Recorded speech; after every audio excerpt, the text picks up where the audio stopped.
Good afternoon, ladies and gentlemen. It is July 30th, and this is the Denver Business Beat Podcast. My name is Arica Netterville. I'm your hostess with the mostest, and my special guest today, and I'm going to try to say it without atrociating it, is Orit Ostrowiak. How'd I do? Close. Yeah? Yeah. Orit Ostrowiak. Ostrowiak. It's a beautiful name. You're a lovely lady, and I'm so excited to have you on the show today and talk about your long career. You've been a businesswoman for a long time. Yes, I have. I am in the training and development field, and I went out on my own in the kind of mid-2000s, and I was working for a big international seminar company, and I took a leap of faith and decided to break away from them. I had a 1-year non-compete. Oh, wow. And then the day that non-compete was up, I started. You were on it. I was on it, yeah. Before we get into all the interview, tell us a little bit about where you're from, where you went to school, and how long you've been in Colorado.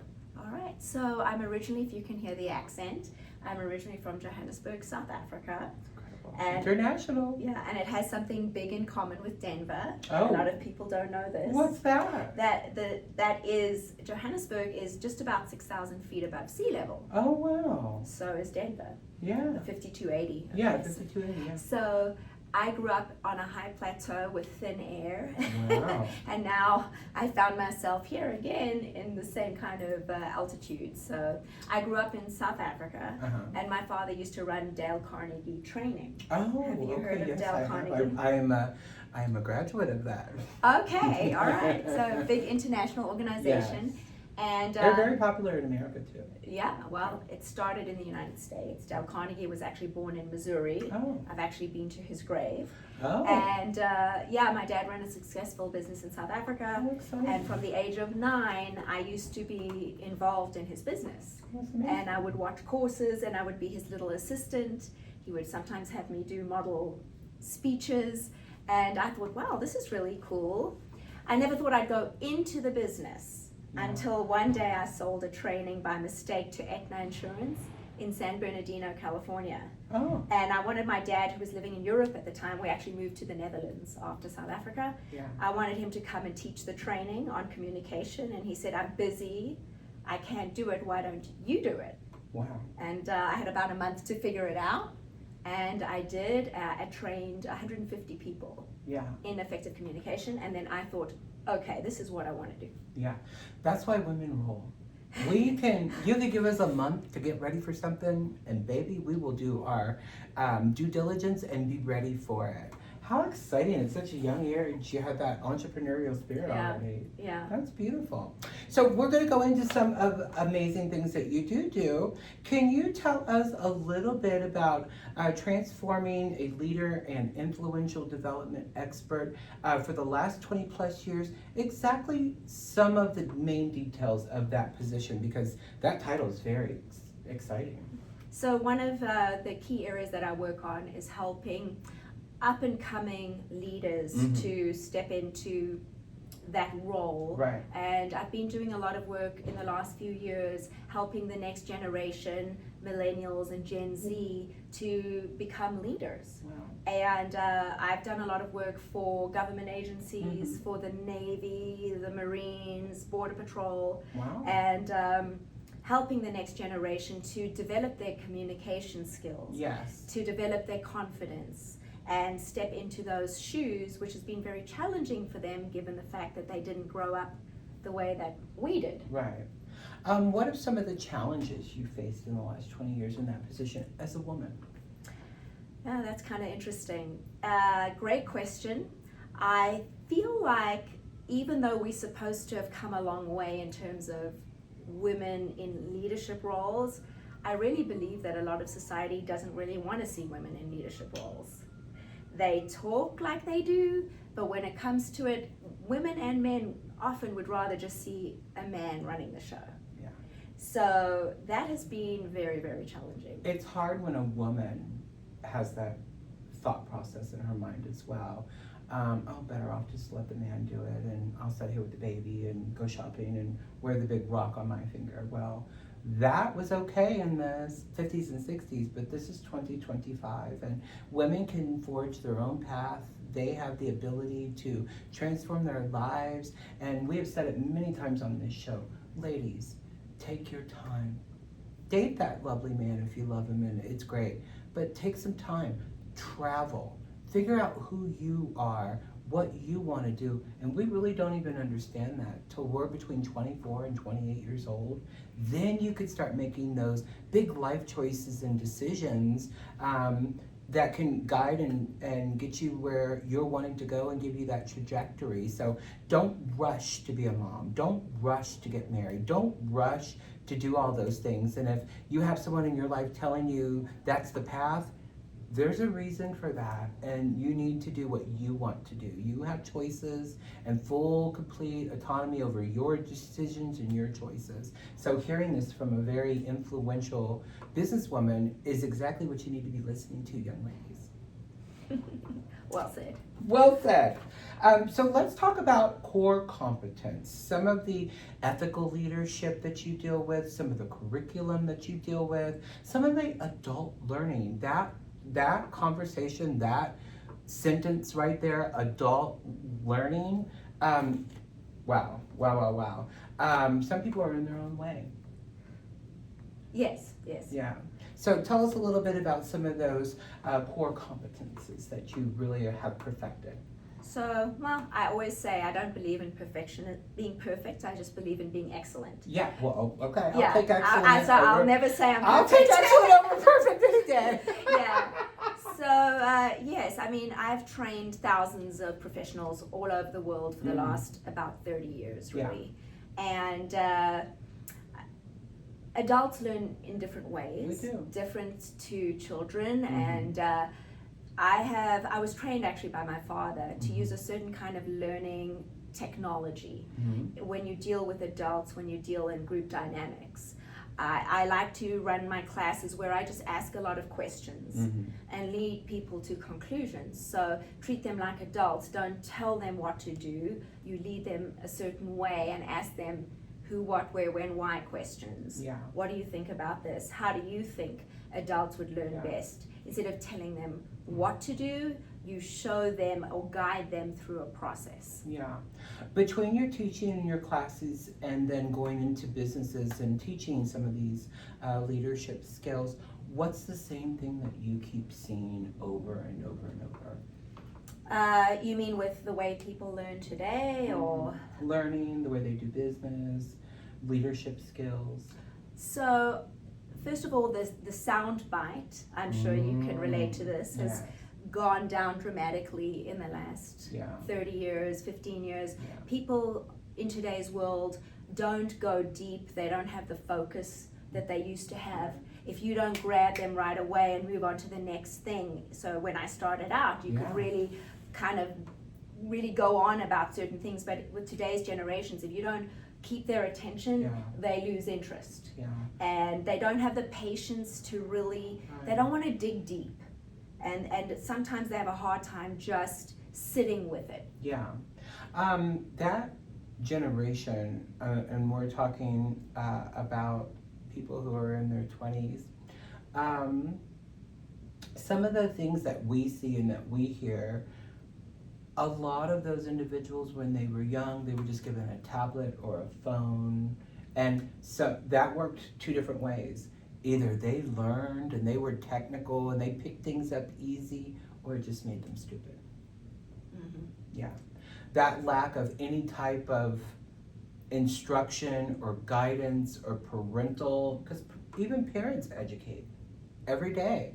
And the product that you are raising, the product that you are growing and what you're putting into it is the end game to prepare you to be able to go and have a successful career like you, to be able to figure out what you want to do in business like you, to know this is my field, this is my life, this is my passion, this is what I want to do. So many young people today, they've graduated college, they're in a job that they don't love, and they don't even know what they want to do. It's crazy. I have those conversations weekly with young people, and I'm just like, you are like in a blender. You're just going around with the same thing over and over and not having that aha wake up moment. who am I? What do I want to do? What do I want to be when I grow up? And Orit, it sounds like you mastered that at a very young age with your father. So hats off to you for doing that. And I'm sure in your long career, you've influenced a lot of young people with your training and teachings and things like that.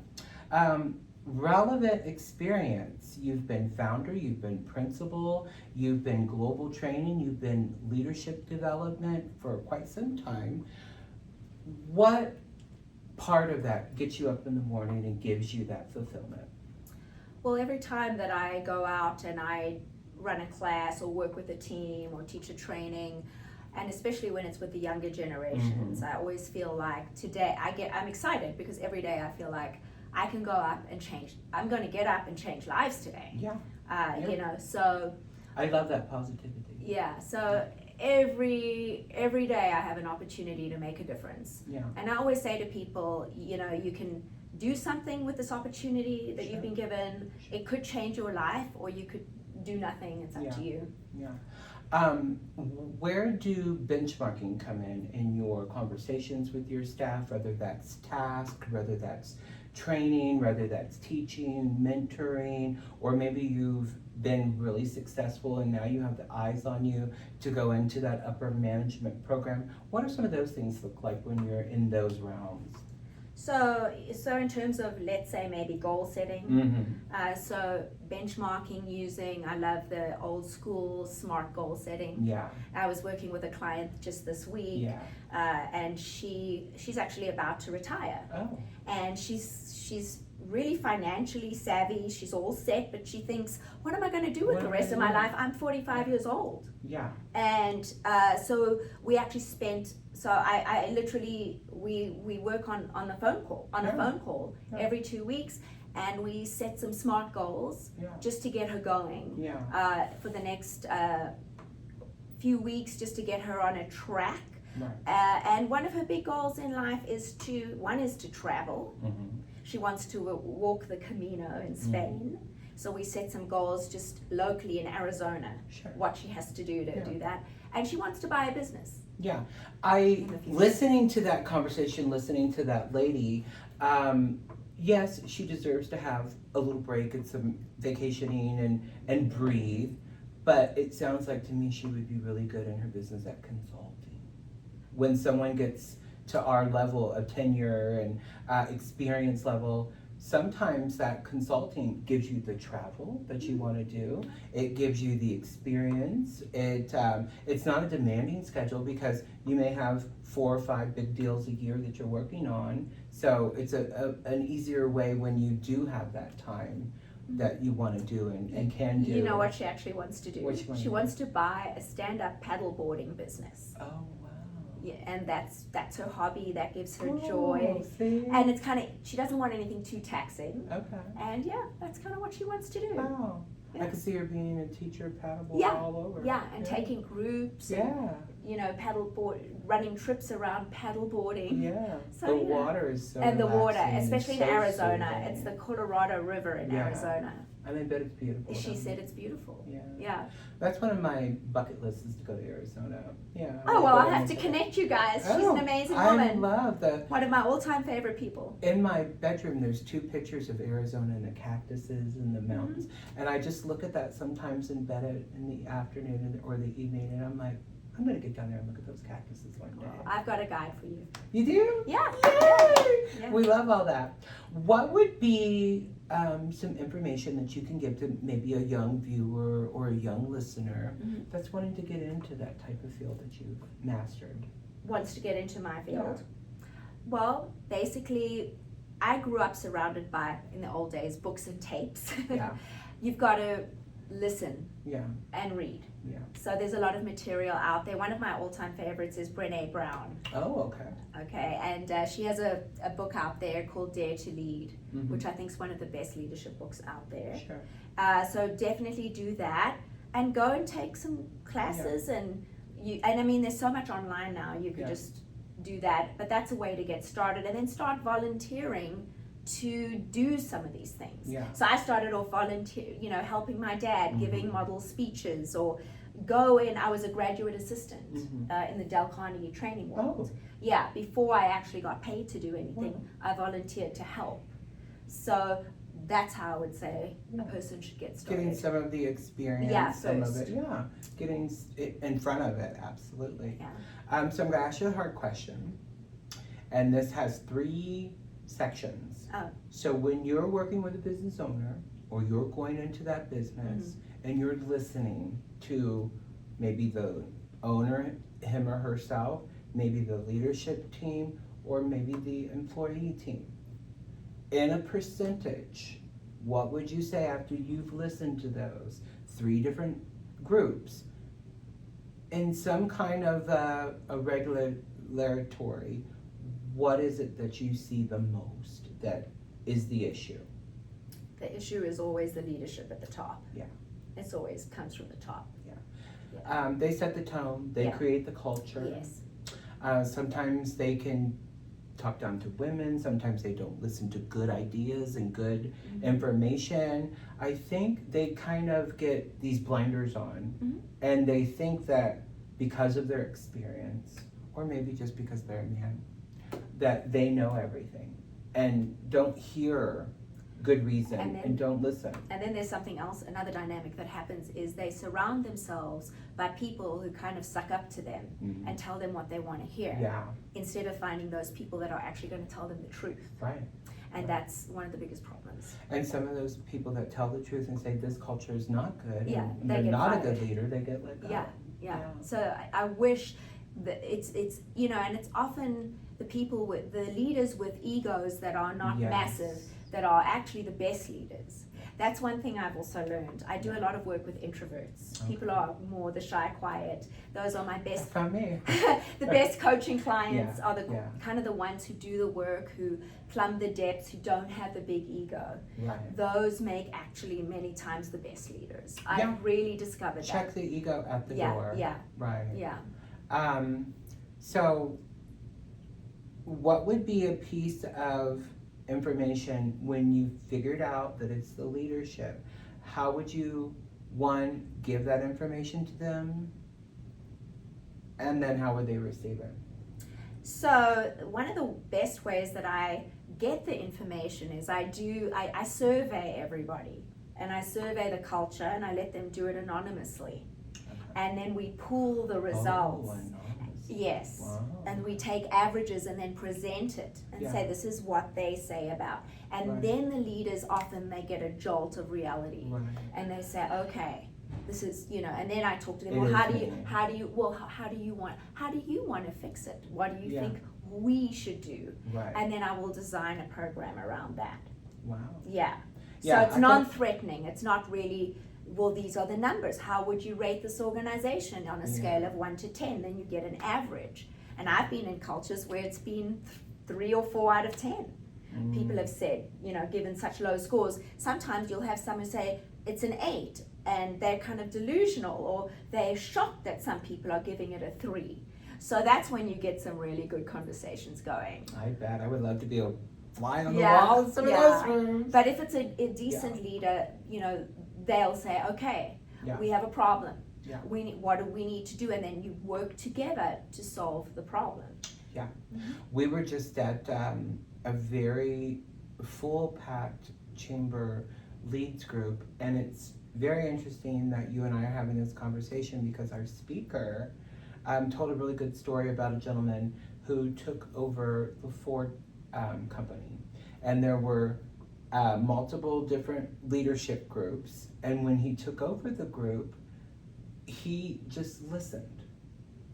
And then he said, you can grade your particular project and your staff between yellow, everything was great, red, it was in the tank, and there was one other color, green. And when he first took over the group, everything was yellow. Everything was yellow. And about after 3 months, the first red came on. And that person said that they were so scared to do it that they were afraid they were going to get fired for being honest and saying, you know what, my team and my project isn't where we should be. Having the courage to be able to say that, and then that new leader did not fire, they listened. Yeah. Between the next few months, the entire line was red. Everybody was saying, we need help. Yeah. We're struggling. Yep. We have issues in our group. We have issues with these projects. And none of them lost their job. All of them over time felt comfortable enough to say, we can say that we're in trouble or we're in a bad spot and not be fearful to lose their job. Everything's not jelly. Yeah. So speaking up takes bravery in the business world, especially high profile people, especially folks that make a really good hourly wage. You're fearful of losing your income and bills being paid and family being fed. But sometimes you have to stand up and say, this just isn't right. This isn't working. We need help. And someone needs to listen and throw that lifeline out. It's very important. Or have someone like you come into the business and make things right. It took 18 months for them to get that leveled out. That's great. And you know, I just see that in the world today, more so than ever, the fear of conflict, the fear of giving feedback, the inability to handle criticism. It was bad when I started, but it's become a lot worse. People are so afraid to tell the truth, afraid of conflict, afraid of saying no. Well, that's our next topic. I'm happy you brought that up. Tell our viewers and our listeners about good conflict and about bad conflict, because sometimes conflict can be good. It can get resolutions. It can get to the root of the problem. I teach classes on this. Yeah, I love conflict's awesome. Yes, it is. Yeah, you know, it's I used to teach a class, or I teach classes, and I talk about what's the upside of conflict. Yeah. Conflict, it's just got a bad name. Yeah. Conflict's a good thing. Yeah. Because it's an opportunity for growth, an opportunity for excellence, an opportunity for development, an opportunity for the truth to come out. Igniting those conversations. Yeah, and if we don't ever do that, if there's no conflict in any relationship, whether it's in a friendship, a marriage, parenting, a business, if there's no conflict, then everyone's lying, in denial. That's a problem. Yeah, and that can affect budget. It can affect bottom line. It can affect profitability for the business, morale, culture. It dribbles all down through the business. So I absolutely love what you do, and the world needs more Orits in this world. We're going to switch gears in the conversation now, and these next 3 questions, you don't have to answer immediately. Think about it for a moment, because there's probably some young lady in Missouri right now who's probably 18 and she doesn't know what she wants to do, and you're going to influence that today. So here's the first question. If Orit could go back to her 15-year-old self, what would you tell her to prepare you for where you're at in this chair right now?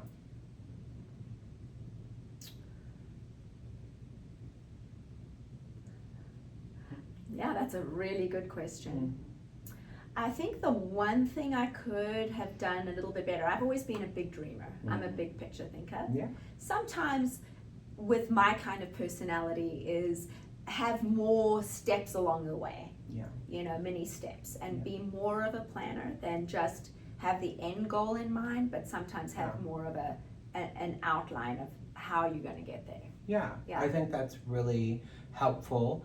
And I think it gives a little bit of guidance too, because you were in a unique situation as a young lady with your dad's company to be able to get into those arenas early. And then you felt your passion for it. And Dad seeing your success when you sold the Aetna insurance. That's a whale of a client there to pull in. So we're going to switch gears a little bit. And what's the legacy after Orit is gone and done her time here on this earth? What would be the legacy you'd want to leave for clients, friends, family? Just that I made a difference, that I touched their lives, that my name actually means light, and that I added some light to their lives and illumination. I love that. Here's the big hard one. And this is the part where I always give a nod to Baba Walters, because Baba Wawa. She's my idol, and I love her. Amazing. I go back and watch old interviews and episodes.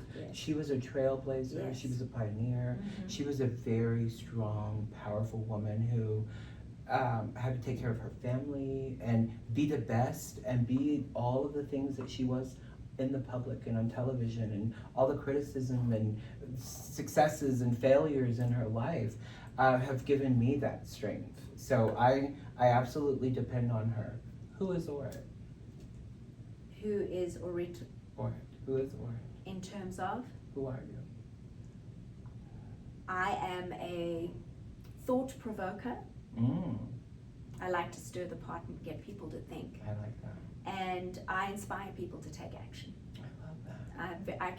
I'm inspiring, and I push people out of their comfort zone. Yeah. I don't know if you know it or not, but you have an energy to you, and people have probably told you this before. Yeah. It's an energy of knowing. Oh, thank You know it, you've walked it, you've talked it, and for you, it's just effortless. Right off the shoulder, right off the cuff. So I really applaud that as a strong businesswoman.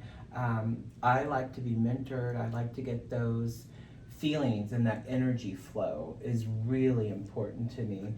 And today is a big day because you're our 80th episode. Oh, really? Yeah.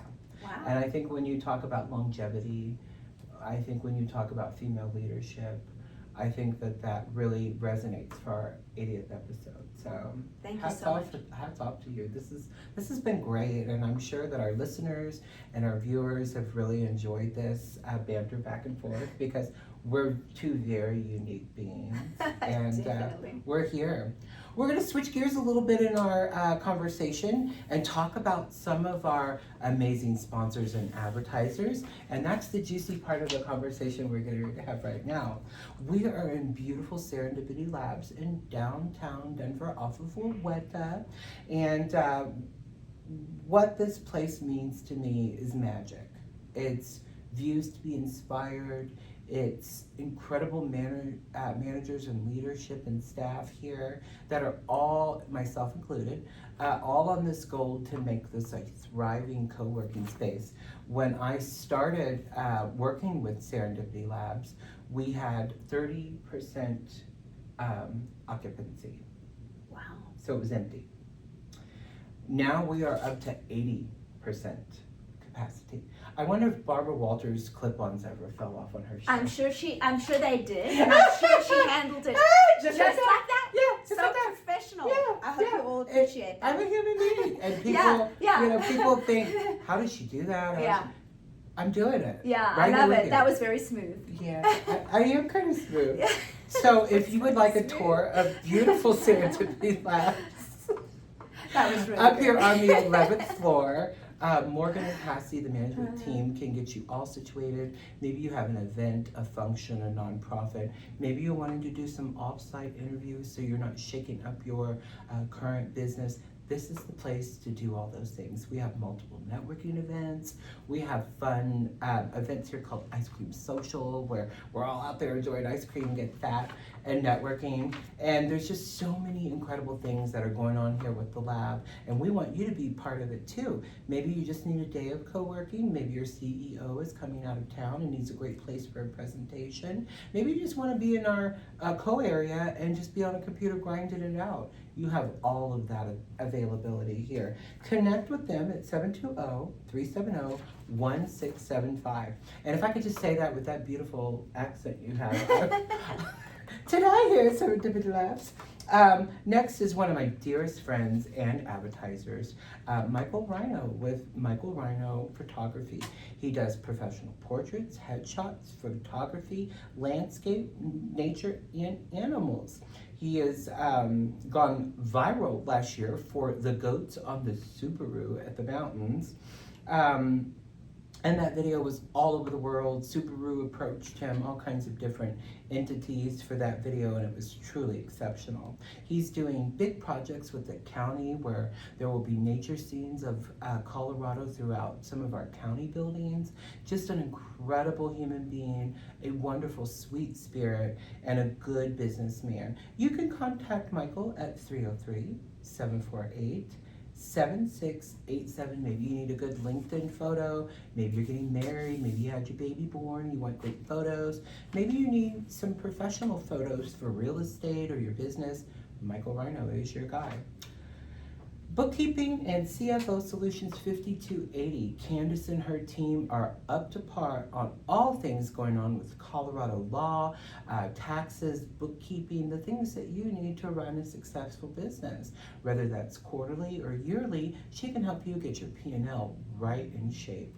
Communicate with them at www.bookkeepingsolutions5280.com. Candace and her team will take exceptional care of you. They also have CFO, fractional services as well. Excuse me. One of our next advertisers, I absolutely love this company. It's called Surface Prints. Surface Prints, you can do any type of logo, animals, animation, artwork, your logo in maybe your foyer of your business. Maybe you want some inspirational sayings and you have great culture and you don't need or to come to your business to get things right. You can have prosper, harmony, co-working, whatever you want on your walls. They bring your vision to life by printing high-resolution imagery directly onto the wall. No wallpaper, no vinyl, no mess, no fuss. Complete clean, from logos to landscapes to animals to animation. Surface Prints is the company that can get you seen. Maybe your little girl or your little boy wants stuff printed in their room. He also does residential artwork and graphics as well. Maybe she likes Cinderella. Maybe he wants a sports car on the wall. All of those things are absolutely possible with Surface Prints. Reach out to them at 1-800-608-6338. Surface Prints for all of that on the wall decor. Maybe your company's not doing really well. Maybe your leadership isn't doing really well. Maybe it's the staff. Maybe it's you as the business owner. Ben Kenny can come in and get right down to the root of the problem with analytics and interviews and surveys to figure out what's going on, and then he can offer that business solutions. Maybe that's sales training, maybe that's mentoring, maybe that's sales workshops or staffing workshops. Maybe it's audits for investors. Communicate with Ben Kenny at 720-393-0555 to figure out what's going on in your business and why you're losing that traction and that trajectory. Estate planning, nobody wants to do it, but everybody needs to do it. Maybe you got married, maybe you had a baby, maybe mom and dad passed away and you inherited some properties or monies. With Endurance Estate Planning, Megan and her team can take all the hassle out of estate planning. During your free planning session, you will learn the differences between wills and trusts, family inheritances, lawsuits, divorces, and bankruptcies, the secret to keeping your family out of conflict and out of court. Megan and her team can absolutely help with all of that family estate planning. Communicate with her at 720-204-8764. Not only is she an incredible estate planning, but she's also a lawyer, so you know you're getting the best sound advice and good legal advice as well. Huge event coming up with Waxing in the City, one of our newer clients. They have 4 locations in Colorado to serve you, and most of you seen our very fabulous Director of Communications and Advertising, Amy, on the show yesterday, getting a brow lamination and her eyelashes done. They have a beautiful grand opening down here at the Lodo location with a ribbon cutting the day before. We as ambassadors with the Denver Metro Chamber will be there to cut their ribbon, and then the next day we will be there to film and do some snippets and reels and enjoy appetizers, cocktails, and a live DJ on site. That's at 1664 Market Street from 10 a.m. to 2 p.m. on August the 9th, so next Saturday. Waxing in the City does all kinds of great services. Maybe you're a gym person and you want to keep your body looking right and tight and smooth. Maybe you're a beauty pageant girl and you need all of those services to prepare you for your next beauty pageant. Maybe you're just a busy mom on the go and you know your legs need to be waxed. Wax in the City, 4 locations to serve you. That's waxinthecity.com. Jamie and Chris, we absolutely love you. that has been our show today. Have you enjoyed yourself on the episode? I have you? I did. I just fell in love with you. I see why Amy loves you so much. We've had a great episode today. I want to thank all of our followers, our viewers, those likers and subscribers on all 27 of our platforms. Some of you like to watch us on YouTube and Facebook. Some of you like to listen to us on Apple and Spotify. We want to give a big shout to Han in Germany. He reached out to us recently through email that he enjoys the show in Germany. How crazy is that? I just love it.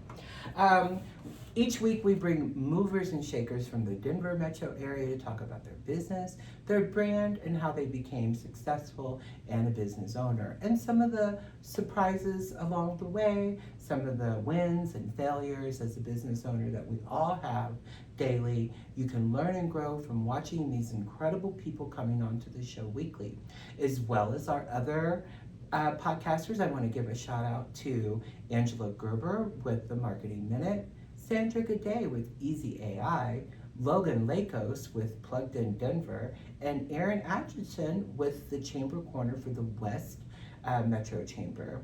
My name is Arica Netterville. I'm your hostess with the mostest, and this show is filmed live at Serendipity Labs. Thank you for tuning in, listening, following, and subscribing. Have a great day, everybody.